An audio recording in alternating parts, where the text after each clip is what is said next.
വയനാട്ടിലെ ദുരന്തബാധിതരെ സഹായിക്കാൻ വിപുലമായ പദ്ധതികളുമായി പ്രവാസി മലയാളികൾ. യുഎയിലെ വിവിധ പ്രവാസി സംഘടനകളും സാമൂഹിക പ്രവർത്തകരും ചേർന്നാണ് പദ്ധതികൾ തയ്യാറാക്കിയത്. ഇതുമായി ബന്ധപ്പെട്ട ആദ്യ യോഗം ദുബായിൽ ചേർന്നു. വയനാട്ടിലെ ഉരുൾപൊട്ടലിൽ സർവ്വതും നഷ്ടപ്പെട്ടവരെ ചേർത്ത് പിടിക്കുകയാണ് പ്രവാസി മലയാളികൾ.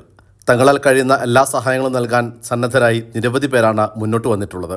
യുഎയിലെ സഹായങ്ങൾ ഏകോപിപ്പിക്കുന്നതിനും കൂടുതൽ സഹായങ്ങൾ ലഭ്യമാക്കുന്നതിനുമായി കെയർ ഫോർ കേരളയുടെ നേതൃത്വത്തിൽ വിപുലമായ പ്രവർത്തനങ്ങൾക്ക് തുടക്കം കുറിച്ചു. പ്രളയകാലത്ത് കേരളത്തെ സഹായിക്കാൻ പ്രവാസി മലയാളികൾ രൂപം കൊടുത്ത സംവിധാനമാണ് കെയർ ഫോർ കേരള. വിവിധ പ്രവാസി സംഘടനാ പ്രതിനിധികളും സാമൂഹ്യ പ്രവർത്തകരും ബിസിനസ് രംഗത്തെ നിരവധി പേരും ഈ കൂട്ടായ്മയിൽ പങ്കുചേർന്നു.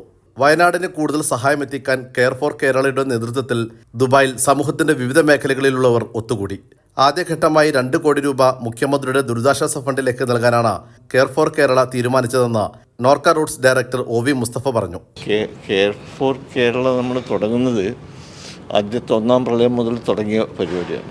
പിന്നീട് കോവിഡിൻ്റെ കാലഘട്ടത്തിലാണ് നമ്മൾ ഏറ്റവും സജീവമായിട്ട് പ്രവർത്തിച്ചത്. എല്ലാ കാലത്തും നമ്മുടെ നാട്ടിൽ ഇത്തരം ദുരന്തങ്ങളോ ഇത്തരം വെല്ലുവിളികളോ വരുമ്പം പ്രവാസികൾ ജാതിമത കക്ഷി രാഷ്ട്രീയ ഭേദമെന്നില്ലാതെ യോജിച്ച് പ്രവർത്തിക്കുന്നുണ്ട്. അതുകൊണ്ട് തന്നെയാണ് കഴിഞ്ഞ കാലത്തൊക്കെ തന്നെ നാടിനു വേണ്ടിയിട്ട് ധാരാളം കാര്യങ്ങൾ ചെയ്യാൻ നമുക്ക് കഴിഞ്ഞത്. അതിൻ്റെ ഒരു ഭാഗമെന്ന നിലയ്ക്ക് ഇന്ന് വയനാട്ടിലെ ഈ ദുരന്തം, ആ ദുരന്തത്തിൽ പ്രവാസികൾക്ക് നമുക്ക് എന്ത് ചെയ്യാൻ കഴിയും എന്ന് പല ആളുകളും ഓൾറെഡി പല സഹായങ്ങളും ചെയ്തിട്ടുണ്ട്, പല സംഘടനകളും ചെയ്തിട്ടുണ്ട്, വ്യക്തികളും ചെയ്തിട്ടുണ്ട്. പക്ഷേ അതിലൊക്കെ ഉപരിയായിട്ടൊരു കൂട്ടായ്മയായിട്ട് നമുക്ക് ഇനി അങ്ങോട്ട് എന്തെല്ലാം ചെയ്യാൻ കഴിയും എന്നുള്ള ആലോചനക്കും അതിലുള്ള തീരുമാനം എടുക്കാനാണ് ഇന്ന് നമ്മൾ കൂട്ടുന്നത്. വയനാട്ടിലെ ദുരിതബാധിതർക്ക് കൈത്താങ്ങാകാൻ കെയർ ഫോർ കേരള ആവുന്നതെല്ലാം ചെയ്യുമെന്ന് വിവിധ സംഘടനാ പ്രതിനിധികളും സാമൂഹ്യ പ്രവർത്തകരും അറിയിച്ചു. ഓർമ്മ തന്നെ ദുബായിൽ ഞാൻ മനസ്സിലാക്കുന്നത് നമ്മളെ ഈ ആഴ്ച മുഖ്യമന്ത്രിയെ കണ്ടിട്ട് ഏതാണ്ട് ഒരു 30 ലക്ഷം രൂപ കൈമാറാൻ വേണ്ടി പോവാണ്. അതുപോലെ തന്നെ എല്ലാ സാംസ്കാരിക സംഘടനകളും അവരുടെ കഴിവനുസരിച്ചുള്ള പ്രവർത്തനം നടന്നുകൊണ്ടിരിക്കുന്നുണ്ട്. അതൊരു വലിയ ആളുകൾ നടക്കുന്നുണ്ട്. ഒപ്പം തന്നെ സർക്കാർ എന്ന് പറയുന്ന കേരളത്തിലെ ജനങ്ങൾ, അല്ലെങ്കിൽ കേരളം എന്ന് പറയുന്ന ലോകത്താകമാനം തന്നെ പടർന്നു കിടക്കുന്ന ഒരു സ്റ്റേറ്റായി മാറിയിരിക്കുകയാണ്.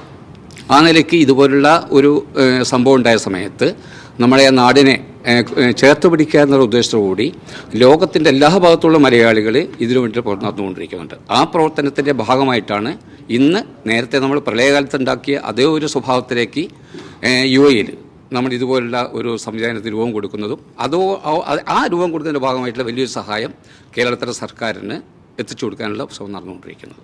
ദുബായ് ഫ്ലോറ ഇൻ ഹോട്ടലിൽ ചേർന്ന യോഗത്തിൽ സമൂഹത്തിന് വിവിധ മേഖലകളിലെ നിരവധി പേർ പങ്കെടുത്തു.